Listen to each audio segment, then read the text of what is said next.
Quando tu faz uma contratação PJ para tua empresa, tu sabe o que tu tá fazendo? Esse tipo de contratação tem muitos benefícios, mas existem 3 coisas que tu sempre precisa cuidar na hora de fazer uma contratação PJ para que tu não tenha problemas. Até o final desse vídeo eu vou te dizer então 3 coisas que tu precisa saber para que tu consiga fazer contratações PJ de forma segura. Meu nome é Lucas Uster, eu sou advogado de negócios digitais e eu uso esse canal para ajudar empresas e pessoas a se protegerem no mercado digital. E quando a gente fala de uma contratação PJ, o que a gente quer dizer? A gente está querendo dizer basicamente que é aquela contratação que não é seletista ou não é CLT, que não é aquela contratação que tem uma carteira assinada. Tu já deve ter visto essa carteira. Não é aquilo. Aquilo é uma relação de emprego. E na contratação PJ, nós temos 2 pessoas jurídicas contratando. Uma sociedade limitada com outra sociedade limitada. Uma sociedade limitada com um MEI, microempresário individual. Ou um MEI com uma limitada, né? As variações podem ser diversas. Mas a gente não tem uma contratação seletista. Isso tem muitas vantagens. E é por isso que as empresas usam tanto esse tipo de contratação. Principalmente as empresas que a gente chama de nato-digitais, essas empresas que desde o início já surgiram de forma digital, algumas startups, agências de lançamento, infoprodutores e produtores em geral de conteúdo digital, eles têm esse costume de fazer uma contratação PJ. Por quê? Porque tem mais flexibilidade, tem menos formalidades também, mas é preciso cuidar com alguns riscos. O que acontece se tu faz uma contratação PJ sem cuidar esses riscos?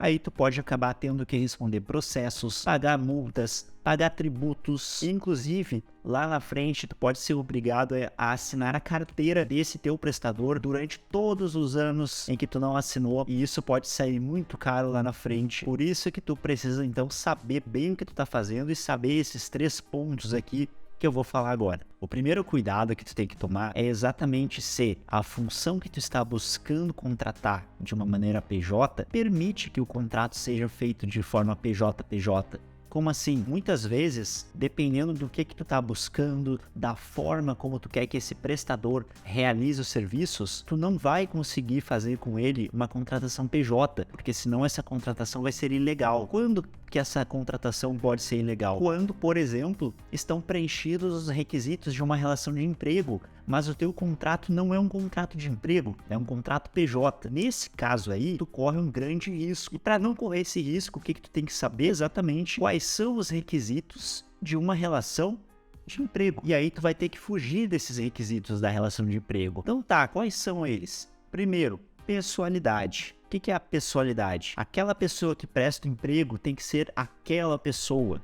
Não adianta ser uma empresa, por exemplo, que em cada dia vai um funcionário. Tu contrata aquela pessoa por ser aquela pessoa. Esse é o primeiro requisito. Segundo, subordinação. Essa pessoa que tu contratou, ela está subordinada a ti. Ela segue as tuas ordens diretas. Tu tem o poder de dar ordens para ela e de fiscalizar se ela está cumprindo tuas ordens. Isso é a subordinação. O terceiro requisito é a não eventualidade. O que é isso? Significa que numa relação de emprego existe uma constância. Por exemplo, o trabalhador, o que a gente percebe ele fazendo todo dia? Indo todo dia para o trabalho, cumprindo a jornada de trabalho dele. Aí nós temos a não eventualidade, ou seja, não é algo pontual, algo de vez em quando, algo que pode ser feito em qualquer horário. Não, existe um regramento, existe uma eventualidade. E o outro requisito é a onerosidade. O que é a onerosidade? O trabalhador, ele trabalha para receber um dinheiro para ele se sustentar. E o último requisito é a alteridade. O que é a alteridade?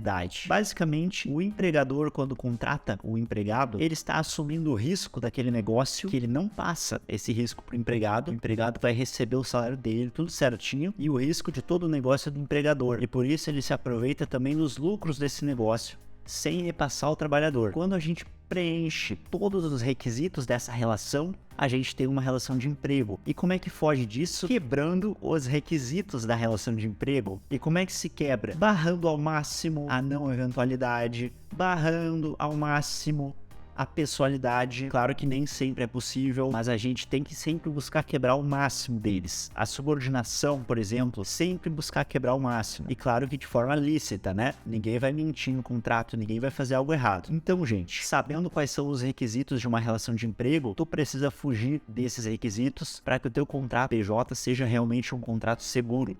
Segundo cuidado que tu precisa ter antes de fazer uma contratação PJ, saber se o teu prestador PJ entende as consequências desse tipo de contratação, que ele entende que não se trata de uma relação de emprego e principalmente que ele cumpre com as obrigações de PJ que ele, por ser um PJ, já possui, como por exemplo, pagar tributos corretamente, emitir as notas fiscais corretamente. Por quê? Porque se ele não fizer isso, pode ser que isso respingue pro teu negócio depois. Então tu precisa exigir que ele faça isso, colocar no contrato essas obrigações e não só colocar no contrato, mas exigir as notas e fiscalizar o cumprimento dessas obrigações, para evitar ter problemas lá na frente. Fiscalizar também o próprio CNPJ dele, pesquisa o CNPJ dele, ver quais são os KNAIs que ele usa, ver se ele pode emitir notas por aqueles KNAIs, se eles estão compatíveis com os serviços que ele presta. Tudo isso é importante ser feito. E o terceiro cuidado é tenha um contrato escrito muito bem amarrado, que preveja todas essas obrigações do prestador PJ, todas as obrigações tuas como contratante desses serviços, que preveja essas obrigações tributárias de todos. Aí tu também pode já se precaver, ter uma segurança adicional e já prever as questões envolvendo propriedade intelectual para evitar que o teu prestador PJ lá na frente queira se apossar das criações que ele fez. Então isso tudo é preciso ser combinado previamente e escrito no contrato para não te trazer problemas. Colocar no contrato a exigência das notas fiscais, a obrigação das notas fiscais e, como a gente viu lá nos requisitos de emprego, o que é importante fazer no contrato? Deixar muito claro que não se trata de uma relação de emprego. E aí, quanto mais transparente, quanto mais visível for o modelo de negócios naquele contrato, melhor. Como assim visível o modelo de negócios? O contrato tem que ser bem feito de um jeito que uma outra pessoa, um terceiro que não está por dentro dessa relação ali, ele leia o contrato e ele consiga ver direitinho qual é aquele modelo de negócio, aquela forma de contratação, o que cada um faz. Quanto mais desenhadinho for o contrato, mais seguro ele vai ser para ti. E por isso também a importância de tu ter um bom advogado que vai entender o teu negócio e vai fazer um contrato assim para ti. E pessoal, esses contratos, eles não são somente para trazer segurança jurídica para tua empresa. Bem pelo contrário, esses contratos também, quando eles são feitos de forma estratégica, eles te ajudam a não perder dinheiro. E para te comprovar isso, eu fiz esse vídeo aqui, onde eu vou te mostrar 3 cláusulas muito comuns em diversos contratos que provavelmente estejam fazendo tu perder dinheiro. Assiste lá. Até mais.